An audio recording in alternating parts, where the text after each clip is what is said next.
Fix one thing, what would it be right now? I would go back in time and become a musician, rock star. Great, Chris. You need to learn how to say stop and move forward with one product.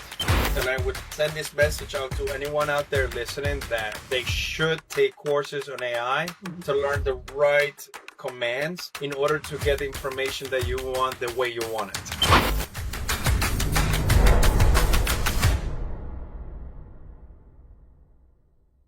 Welcome to Raw AI Solutions. I'm your host, Denise Powell, and today we are joined by Marco Antonio Soriano, the CEO and Chairman of the Soriano Group and Family Office. So welcome, Marco. Thank you. Thank you for having me, finally.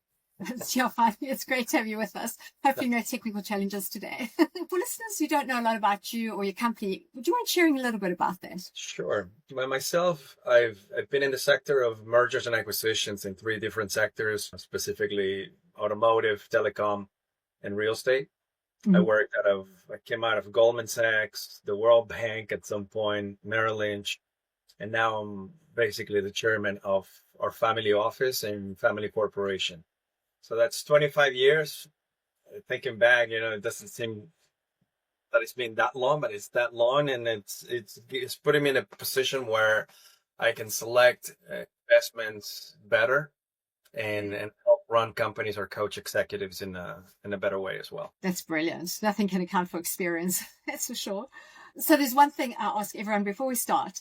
Tell me something unexpected or surprising that you've learned as a leader in the last year. The last few years and the last year alone, I think the challenges that I've seen so far would be, be certain on what decisions to make with your investments, considering the geopolitical landscape that we're under right now.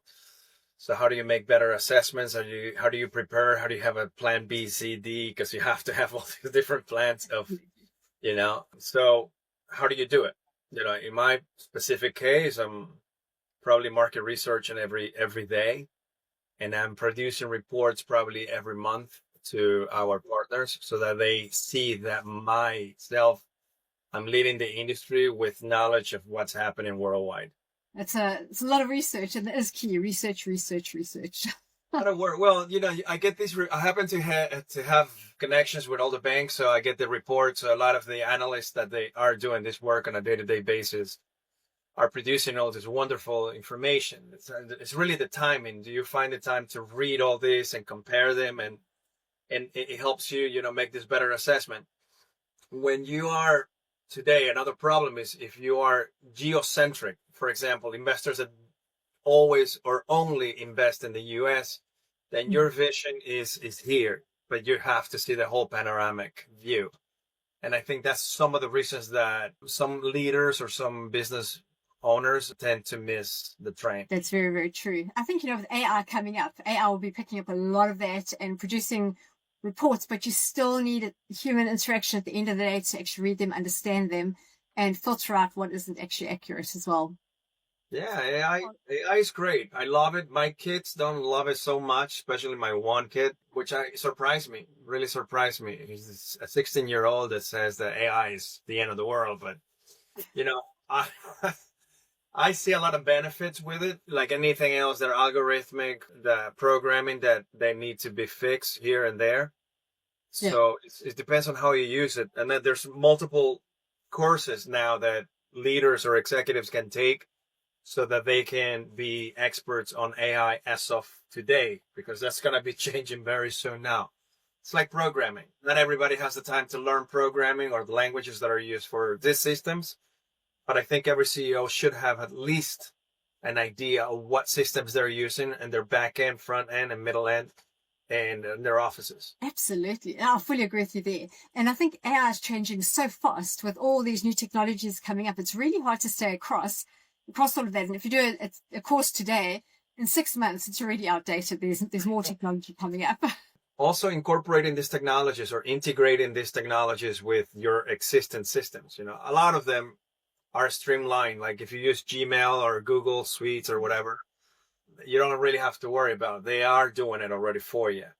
But in terms of cybersecurity, how are you really aware of what are the cybersecurity issues that potentially you can have in your company. And then this is coming from somebody who's been hacked several times, and it keeps on happening. And the guys on the other side of the table that are doing these things are very, very smart. So how are you preparing yourself for such things is always the question.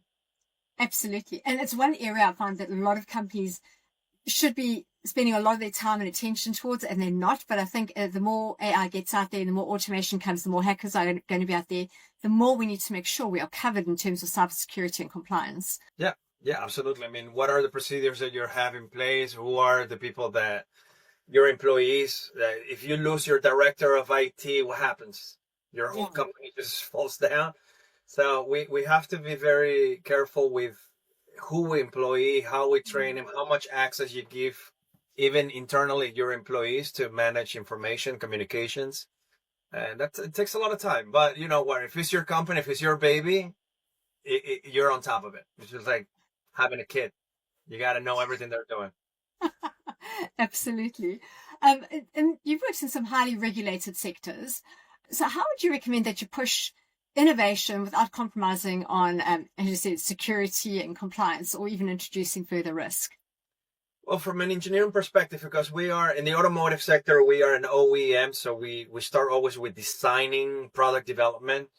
At that point, you're not really considering any of these factors. When you start considering this, when you start prototyping, because prototyping is your first product before you get to market, to have a pre-series of anything, and then you do an industrialized manufacturing product that you can actually do in high volumes.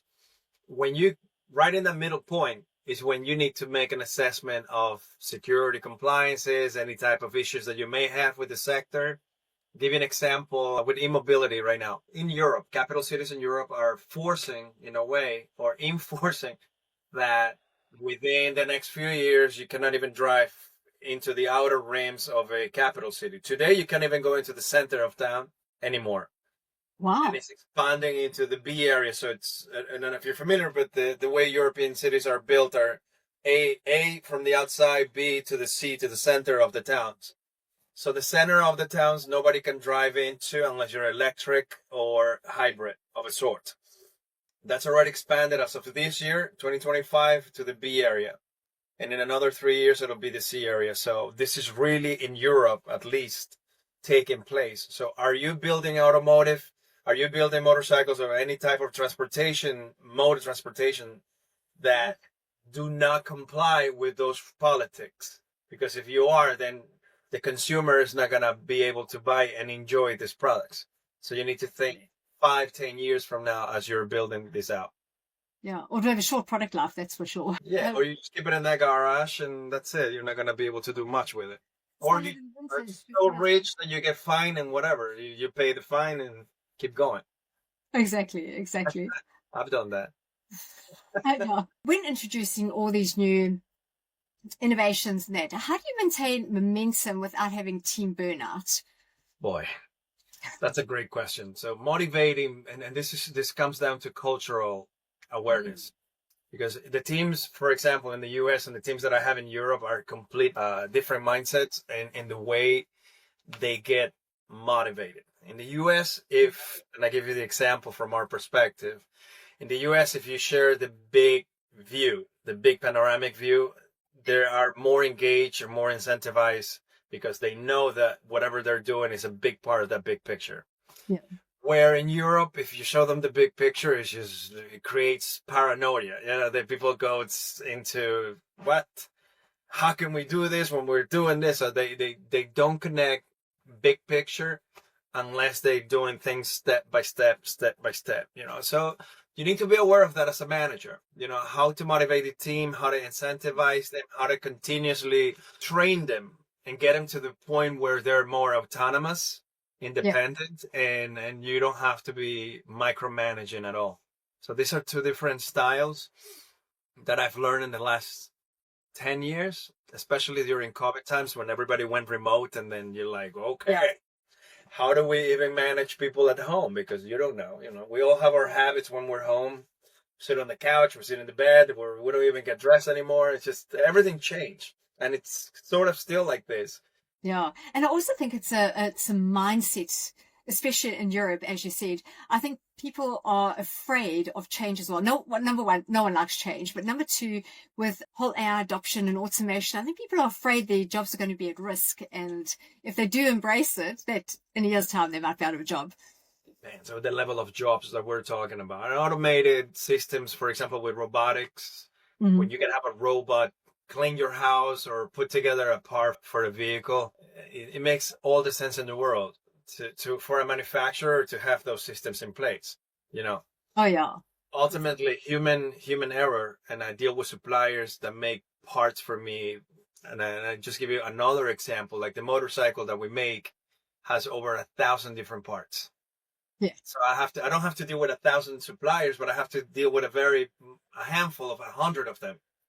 So how often can you talk to these people to make sure that they do not make any mistakes that will set you back in time and cost you double again, because this is how it is.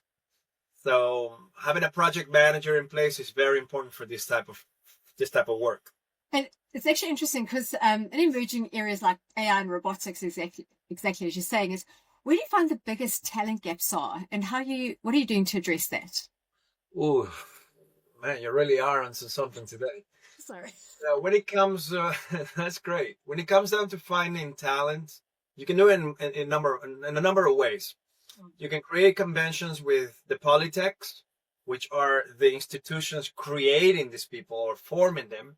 And then out of that, hopefully you get the top of the crop. But that top of the crop tends to go to big companies where they can be afforded, so you have to also understand that budget within your company. What can I afford at what point, and with whom? So it's the convention is one way. The other way is you can use headhunters, and you set up announcements like you would normally and interview as many people as you can, and just hope that when the right time comes, they are available, and you can offer them what they need, they want, and you keep them for a long time.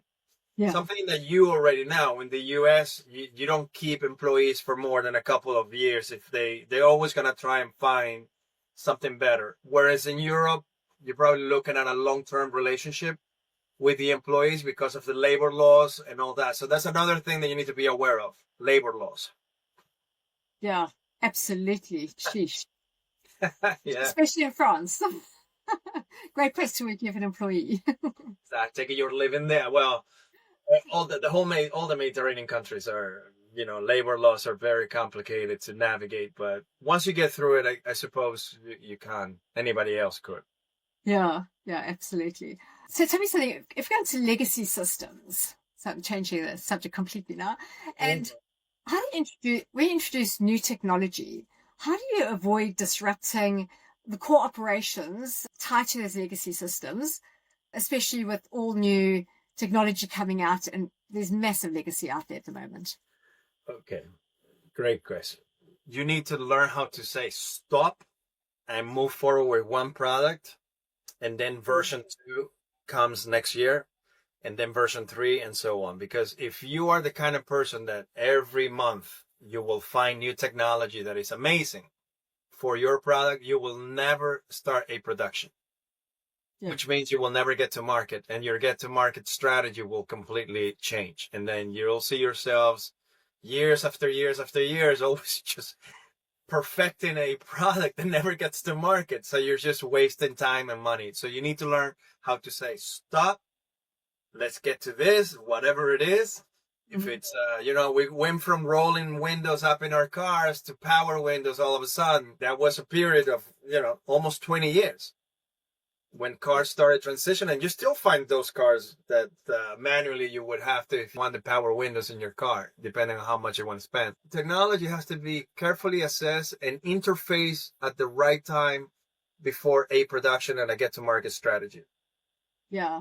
I was actually going to say it's all about that and about adoption. So you can implement as much as you want, but you need the organization to adopt those changes post go live. Absolutely. And this is where the project managers play a big role in those settings. Yeah, yeah, and it's about bringing the whole team on board so they can understand what's coming to market, why, and so to really adopt the new systems and technology that sit behind all of those products. Well, Um, imagine technicians that you have, or mechanic technicians, operators that don't even know how to operate yet a computer, let alone turn it on, turn it off. If they get a cyber attack, they have no idea. So contingency plans always in place. Absolutely, absolutely. How do you keep your board, the leadership teams, the tech teams, and key business stakeholders? How do you keep them all aligned during this change period? I kind of mentioned it. I create reports. I provide reports, monthly, quarterly, and that's a way of you showing them that you're ahead of whatever is happening worldwide. One aspect of it is to show what you're doing based on your beliefs of what you're assessing in the market. Mm-hmm. And the second part is what we could be doing if we had more money in the bank, because that always makes a huge difference. So your board that you have typically is there to support your ideas or to criticize them. And if it's criticism that they're giving you, there must be a better reason for that, right? There must be a better option, whether it's finances or better technology, better access to different teams or different companies that are out there where you can do third-party agreements and so forth. So you have to listen to that board. And that board typically, in my case, are people that are older than I am.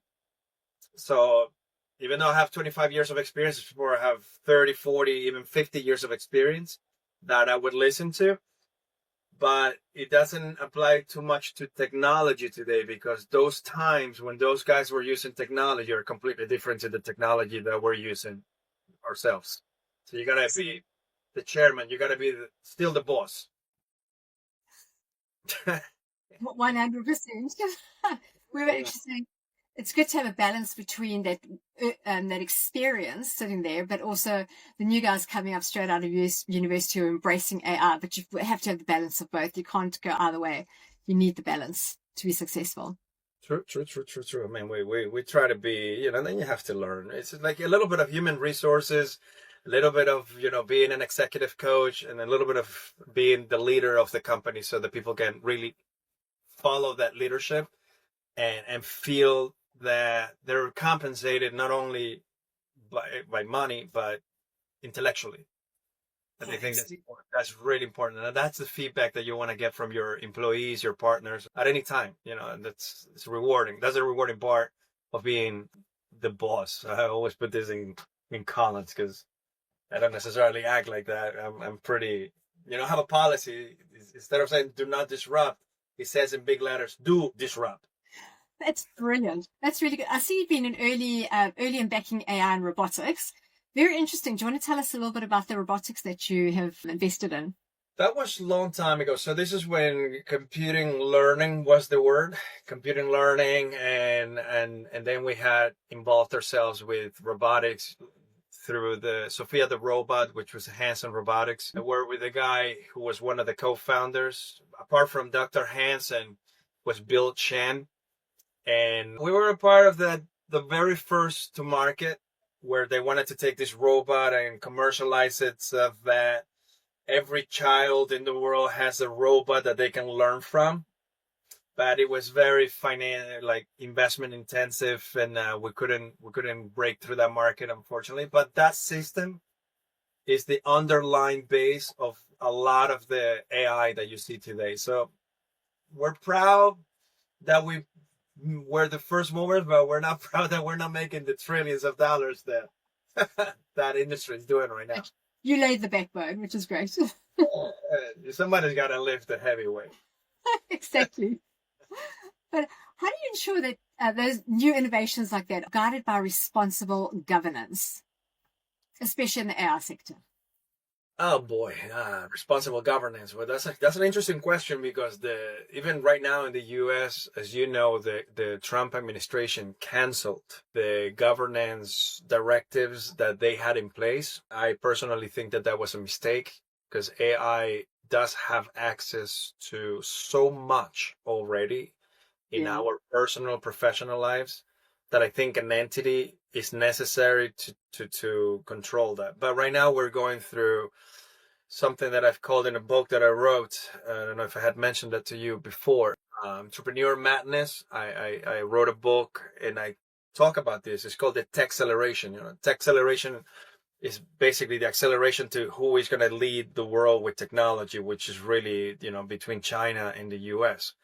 How I monitor this is by looking at the patents that are being filed year to year between both countries for their existing technologies. So as of today, China is leading the world. They're probably filing over 400 patents more than Europe, but the US is at 300, so they're very competitive. So these things that are happening are not by chance. This is part of the tech acceleration and all the different compliances and regulations that will be imposed. But hopefully, if we do it now, we're smart enough to do it now. Well, we can probably prevent a lot of technological crises to come forward later on. But right now, we're not in a good position to understand how AI it can really, really cause damage to our governments, to our stock market. Because if you have robots trading for you, then what's the need of people? And that could hurt a lot. I'm just not Dr. Doom here, but I like to always think about the potential risks that could happen and how to prevent those moments by making wiser investment decisions. I could not agree with you more. And even right now, the current AI that's out there, AI technology that's out there, it still gets glitches and you need human intervention. And when it does come to like trading, etc., if there's glitches, they can have monumental effects and impacts. So yeah, we do need that governance around there. I fully agree with you. And unfortunately, I think we might realize a bit too late. So I hope not. I hope we're smarting up. Like I said, and I would send this message out to anyone out there listening that they should take courses on AI to learn the right commands to understand how the computer, how you speak to it in order to get the information that you want the way you want it. Absolutely. Those prompts are absolutely key. In fact, that was going to be my next question. It's like, if you had one action, a recommendation a leader should take when launching into IT technology net, what would that be today? Well, you mentioned the word prompt, and that's definitely big. Image diffusion or stable diffusion is another one. That's basically when you're creating images or videos or anything that is AI driven, when you're commanding it with prompts so that you can get information that is data abstracting from the different sources in the internet. You want to be able to write the exact command that is needed, because what happens is the majority of people that do not know how to do that, they're making the mistake of writing the wrong commands. And then the algorithms that are being created are created over that mistake. Yeah. So they just repeat itself. So that's something that should have been lectured or presented as AI was introduced to the capital markets and to our society now, because everything is AI based. The other thing is, I think there also needs to be some kind of education out there about be careful when you use AI, because sometimes you can put prompts into AI and it actually goes onto the public domain where anyone can actually access the information that you put out there, versus having a private AI domain where no one can really access it outside of your own organization. Well, that's the thing. This thing is public, right? So you put your name out there. All you got to do is tag along something else after and create a different name of you, an alias. And all of a sudden, everybody will see that you are that person plus that alias, down the line. Another key advice would be, if you're doing press releases and you're using any type of news wire, which is typically the way most companies do it, is that you use these keywords, the KPIs that people talk about, but at the same time, you do a good research before you write something. Because if something out there goes wrong, it'll be out there for good. Yeah, that's very, very true. You're accountable for that. So I tend to have eyes on all these different things. To be the one-man army is never good, because the stress level, and this is why all this gray hair you see now, it's all over my head. But you want to have a full panoramic view again of your company or your companies and the way your employees are functioning within the company. That's a matter of time and consistency with the communication that you have internally. Oh, absolutely. The consistency and communication. I could not agree more with that. Yeah, yeah, yeah. Um, I send a lot of emails to the whole team all the time, and they're probably tired of reading my emails by now. But yeah, that's the other thing, is to get them to actually read them. well, no, I print them out. What I do, because my companies aren't like huge, like thousands of people, they're smaller, is I make them sign what I send.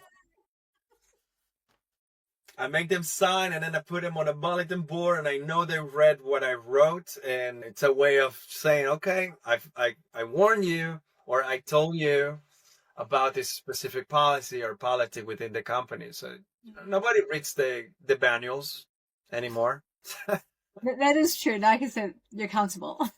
Can't say you didn't see that. Yeah, it's about accountability. You got to build responsibility from within the company, and again, every employee comes with a different personality, a different background, a different cultural background, language, whatever it is that influences the way they work within your organization. So you need to establish your organizational culture. Yeah. And that's why not every company in the world is the same. And you know this, right? There are companies that are great to work with and other companies that are so-so and another company that you will never step your foot in. And it all comes from leadership down. Absolutely. Yeah, It's the leadership. Yeah. It goes through the leadership. So I guess this answers a lot of the questions that you're talking about. What are the challenges that managers or executives are today facing? And these are a lot of them, actually. Yeah. And unfortunately, a lot of them is like, oh, you actually are the challenge yourself. Well, yeah, you want to be, when you talk about being an influencer, and in the context of old school influencer, is that you are that person that truly incentivizes people from within and motivates them with leadership, not because my TikTok account or my Instagram has, I don't know, 100,000 followers. I mean, that makes no sense to me. I know from a marketing perspective and a business perspective, it does if you're doing selling products or whatever, but for these specific roles, where you are the owner, the executive, the chairman, of so on, it is important to be that influencer that opens up the doors. It has an open door policy to anybody who is part of your life, your business. So tell me, where do you want to take the Soriano Group in the next 6 to 12 months? All right. I'm going to make a joke. If we go to Mars with Elon Musk, I want to take it to Mars, but that's not going to happen. So now, listen, I'm all about legacy. I am a fourth gen family corporation and family office. And I always say family corporation and family office because they're two different things. I love for our children and the kids, which are about 13 kids in our family, to look forward to working with the group and continue this legacy down the line by creating new companies, new ideas, and so forth. So I think that's part of my dream today. And hopefully when I'm much older in another few years, to see that the children now that are teenagers and younger would be taking on that leap of faith and running the company going forward. Oh, that's wonderful. That's a great ambition to have. Yeah. Yeah, hopefully it's theirs too. Yeah.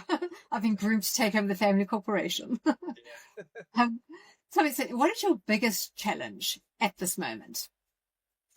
So listen, when you have a company that is at that inflection point of, and a lot of people call it the live or die moment, it's always a challenge. So I have a lot of companies that we have seeded, and taken them to the point where they're at that inflection point where finances is important. So you need to talk to institutional banks, private equity funds, venture funds, and telling these guys a good story, motivate those guys so that they say, okay, this is a great investment for us. And they can take it to the next stage. That's the challenge point that I'm going through right now. We're hosting different events worldwide where we are showcasing our products, showcasing our story, obviously positioning myself as the lead on these ventures. But sometimes, convincing those guys is not that easy because they're number driven and not so much human capital driven, which think is a mistake, because that's the most important thing, is to know who's behind the wheel and know the car itself, right? Who's the driver. Completely. And I think that gets so overlooked, exactly as you just said. Yeah. So those are challenges that I'm dealing with. And, communication. You communicate, you build a relationship. Mm-hmm. They trust you, they like you, they bet on you. And as you bet on them, and you just keep moving forward. So just don't ever give up. Just keep going. That's my advice. Excellent. And if you could instantly fix one thing at a click of a finger, what would it be right now? I would go back in time and become a musician, rock star. And that's it. Do music. I love music. So, but I do it as a hobby. But if I could go back in time and do it, probably would have done music again. And then what would your kids have done? In a bigger time, and then my children can do whatever they want. Well, listen, Marco, it's been wonderful having you on here. If our audience would like to connect with you, where's the best place that they could do that? Well, SorianoGroup.com. So my surname, SORIANO Group.com. And my email is corporate@SorianoGroup.com. And we always get back to you. And I got a lot of people checking these emails all the time. So that's brilliant. And if they want to find your book, where would they find that? I think these days it's called Jeff Bezos. It's on Amazon, it's on eBay, it's everywhere. It's really everywhere. It's also on our website on Soriano Group and any company of ours. So they can buy it in any of these links. Fantastic. Well, thank you so much. Really and truly have enjoyed this. Thanks for your time. It was great seeing you again. Take care. Take care.